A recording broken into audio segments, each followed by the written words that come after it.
Kelly Cobiella is at Scott and White Hospital in Temple, Texas. And Kelly, what an unimaginably painful day for these families. A difficult day, to be sure, Katie, and not just here. Military families across the country are grieving tonight, and those here in Central Texas who lived through the shooting are trying to make sense of it. So, where were you when this happened? Private Marquise Smith was inside the Soldier Readiness Center getting his final paperwork before deploying to Afghanistan when he heard gunfire. He threw the woman next to him to the ground, shielding her with his own body. I was thinking, like, this can't be happening. Is this really happening? It can't be happening.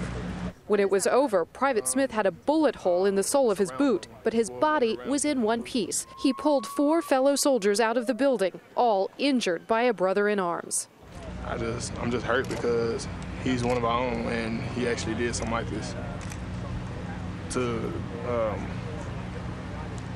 our family. 13 people in that room did not survive.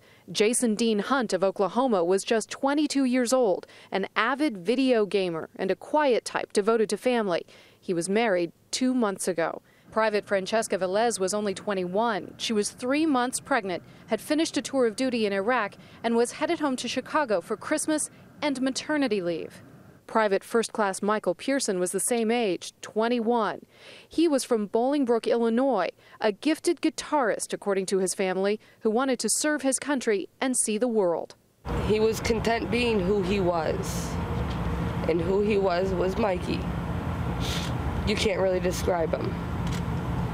That family lost their gem. Families also lost 29-year-old Sergeant Amy Kruger from Kiel, Wisconsin, 19-year-old Private First Class Aaron Thomas Nemelka of West Jordan, Utah, civilian Michael G. Cahill, a 62-year-old physician's assistant from Spokane, Washington, and 51-year-old Russell Seeger from Racine, Wisconsin, a captain in the Army Reserve.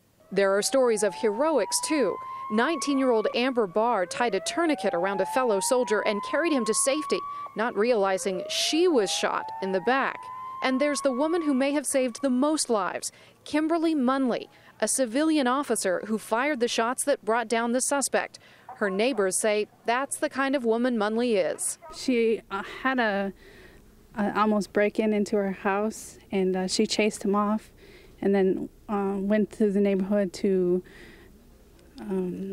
search to see if she could find the people that were trying to break into her house. Yet even those who escaped unscathed have a lot of healing ahead.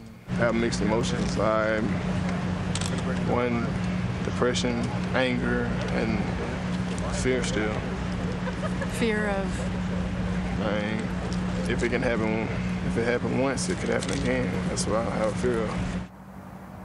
Grief counseling is being offered at Fort Hood, and tonight the 13 bodies of the people who died are being flown to Dover Air Force Base in Delaware for autopsies. Katie? Kelly Cobiella. Kelly, thank you.